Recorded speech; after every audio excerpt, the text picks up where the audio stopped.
The backhoe's bucket halted abruptly in mid-swing as it struck the solid concrete barrier I had erected across the pathway. The entire crew fell quiet. One worker quickly shut down the engine. Another instinctively reached for his phone, as anyone might in that moment. On one side of this newly poured wall lay my orchard, featuring orderly rows of apple trees, carefully laid irrigation tubing, and my handmade sign declaring, "Private property, no shortcut, no public park." On the opposite side were 3 residents from Maple Hollow Estates dressed in casual athletic wear, a double stroller nearby, and HOA President Barbara Keene, clad in a bright coral blazer paired with pristine running shoes that had clearly never seen a job. She glared at the 4-foot-high concrete obstruction that now completely cut off the HOA's designated community walking trail from the remainder of my orchard. "What is this?" she demanded, her voice dripping with anger. I emerged from behind a row of Honeycrisp trees, brushed the dirt from my hands onto my jeans, and gestured toward the barrier. "That," I responded evenly, "is what you call a property line."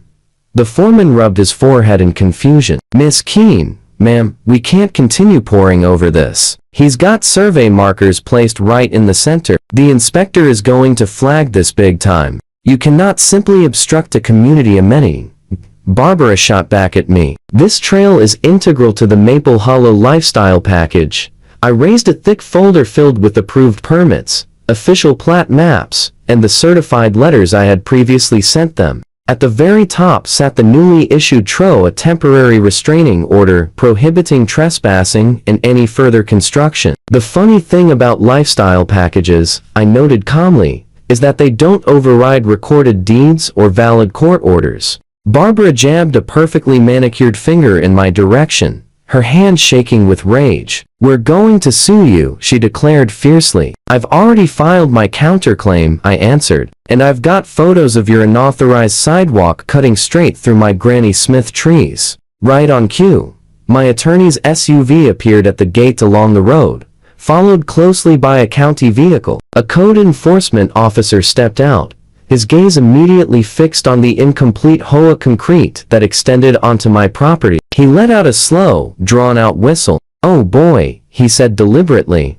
"They're really not going to like this report. My name is Mark Dempsey. I'm 50 years old, a widower, and I make my living growing apples. The Dempsey Orchard lies just beyond the town limits in Brookside County. 50 acres of trees, an old weathered farmhouse, a barn that carries the scent of hay mixed with engine oil, and a roadside stand offering cider, fresh donuts, and whatever specialty items my niece talks me into branding as artisanal. The place has belonged to my family for 3 generations. My grandfather planted the original trees himself. My father installed the irrigation system and expanded the operation. I returned after college when he fell ill and never left. For most of my life, the surrounding land consisted of open fields, dense woods, and a winding creek. Then the developers arrived, as they inevitably do, wearing sharp suits, flashing wide smiles, and tossing around terms like amenities and upscale rural living. They purchased the parcels to the west and north of my orchard and built a subdivision,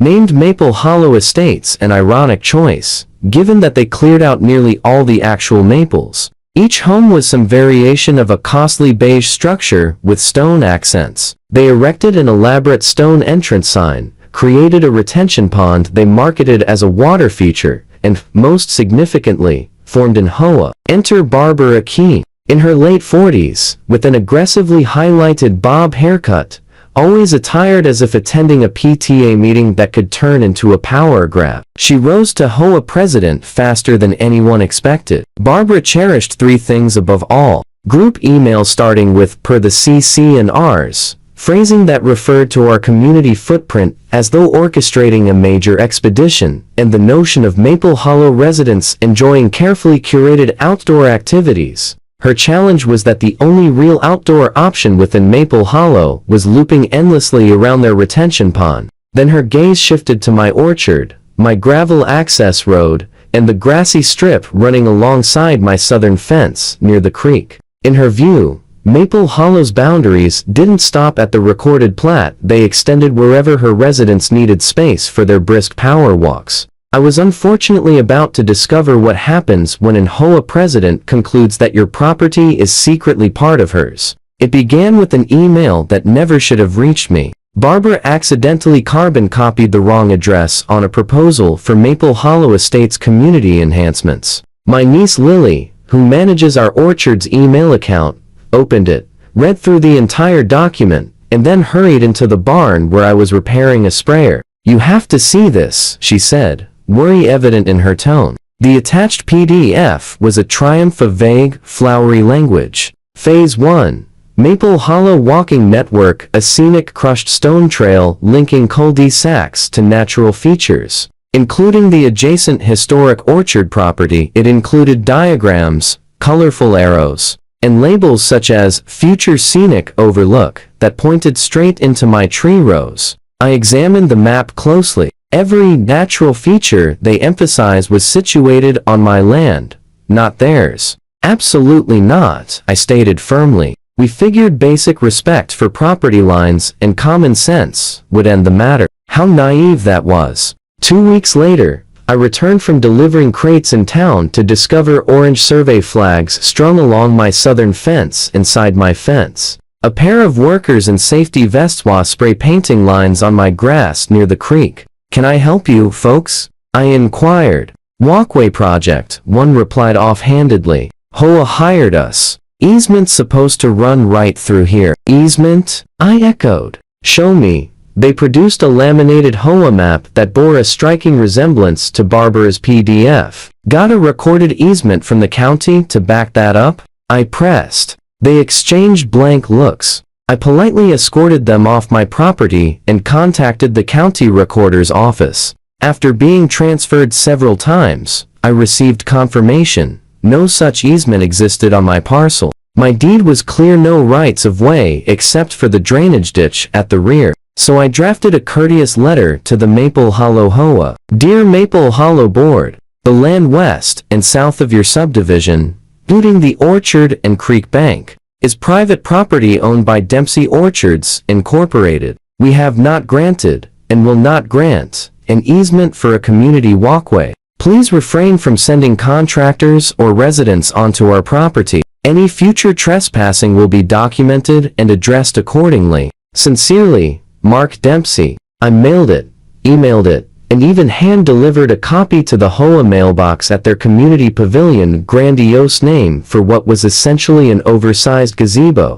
Barbara's reply was a light-hearted 3-paragraph email. "Mark, I believe there's a misunderstanding regarding the vision. The walking path represents a community benefit that will surely attract more customers to your orchard stand. It's truly a win-win situation. We'll keep you informed as planning advances. Warmly, Barbara Key, All Hollow HOA President." Planning advances apparently meant disregard your letter and proceed regardless. Construction began on the Maple Hollow side. Initially, they poured a concrete sidewalk that followed their rear property line before veering toward the chain link fence separating us. Then, on one overcast Monday, I heard the unmistakable beeping of heavy machinery near the creek. I hopped into my truck, drove along the edge off the road, and there it was.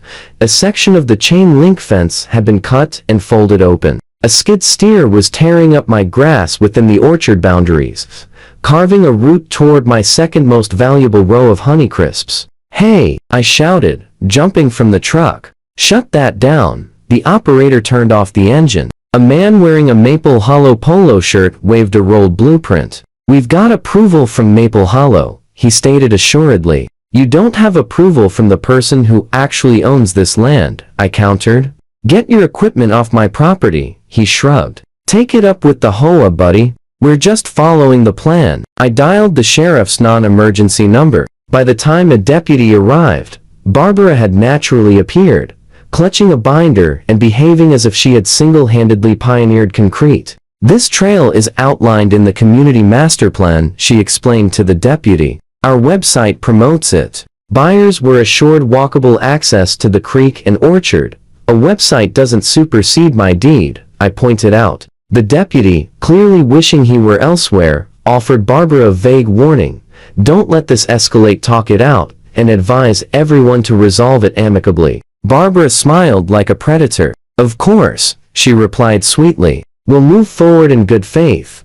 The following morning, I discovered another 10 yards of fresh gravel, spread entirely within my property line. That very day, I retained a lawyer. My attorney, a steady fellow named Patel, who had encountered every variety of countryside disputes, came out and surveyed the boundary with me. Armed with the county plat, my deed, and a vivid orange surveyor's tape, he confirmed in 10 minutes what I already suspected. Their elegant sidewalk has drifted about 6 feet onto your land, he observed. And that curve toward the creek, he indicated where the crushed stone sliced directly through one of my younger apple rows. That's nowhere near their actual boundary. We submitted a cease and desist letter along with an official trespass complaint to both the sheriff's office and the county zoning department. Then Patel delivered the quiet revelation that Barbara had completely overlooked. Additionally, he noted, it appears they never obtained permits for this walkway. He was absolutely correct. The county mandates permits and inspections for any permanent paved community trail near a drainage zone. None were on record. In their pursuit of enhanced community walkability, what Maple Hollow had actually done was construct a concrete and gravel path partially on property they didn't own, too close to a protected creek, without any permits or erosion control measures, which meant, in the county's view, the HOA had just created an unlawful structure. Code enforcement arrived 3 days later, equipped with clipboards and high-visibility vests. The inspector walked the length of the path, stepped across my survey pin, scowled deeply, and took extensive notes. Barbara hovered behind him like an indignant flamingo. This is outlined in our master plan, she repeated. It's nearly complete. The inspector eventually turned to face her. Your HOA's jurisdiction stops at your recorded boundaries, he stated firmly. You cannot approve building on land you don't own, and you certainly can't place impermeable surfaces near a creek without proper permits.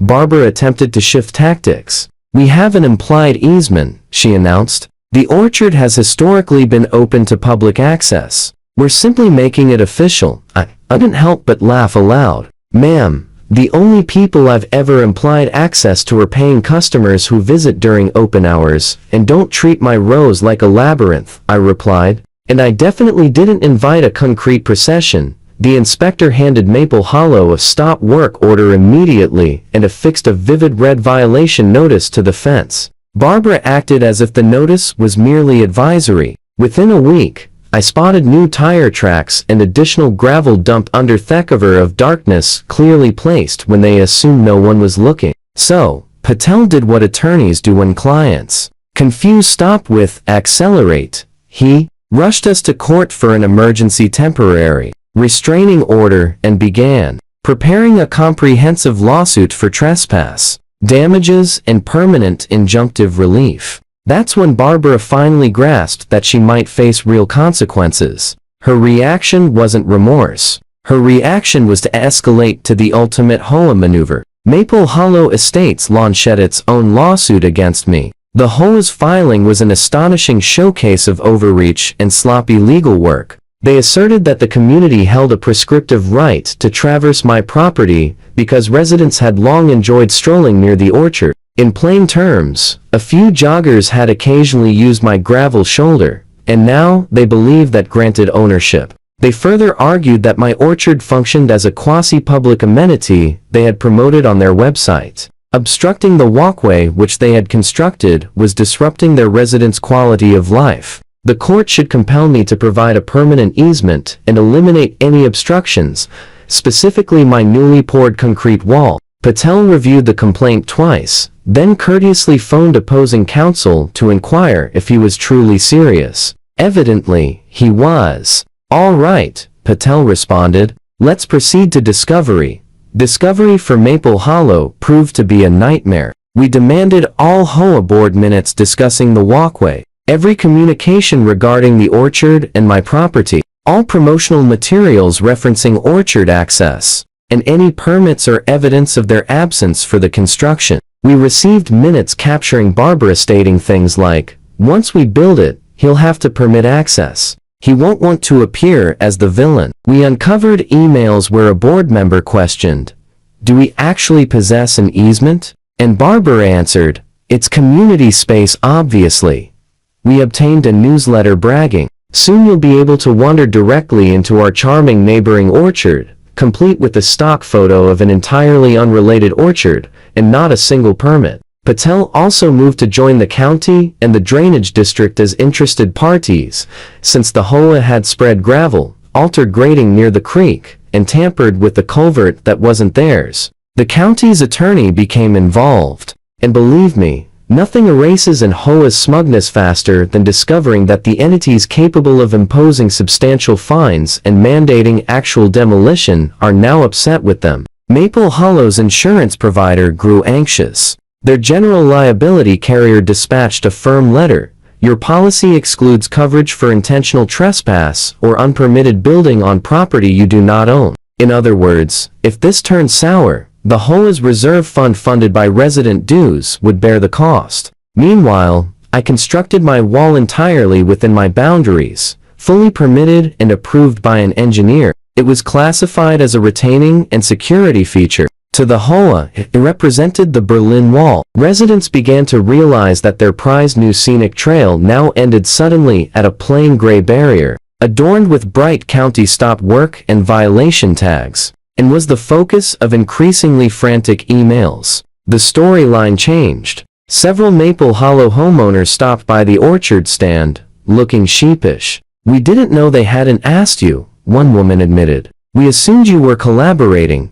"Collaboration generally requires agreement," I pointed out. Patel submitted a counterclaim larger than my barn, alleging trespass, nuisance, crop damage, and seeking injunctions, compensatory damages, and attorney fees. He included an entertaining claim for slander of title, stemming from their public assertion that my land was community access. Abruptly, the HOA wasn't the sole litigant they were being countersued, with the county glaring disapprovingly in the background. At the hearing, Maple Hollow's lawyer attempted to reframe their unlawful sidewalk as a simple oversight, and my orchard as a semi-public boundary zone. The judge, a straightforward woman named Ramirez who had been raised on a farm, wasn't persuaded. Patel began with fundamentals. He projected the county plat on a screen, encircled the HOA limits in red, then outlined my parcel in blue. The constructed walkway appeared as a gray serpent slinking directly across the line into my trees.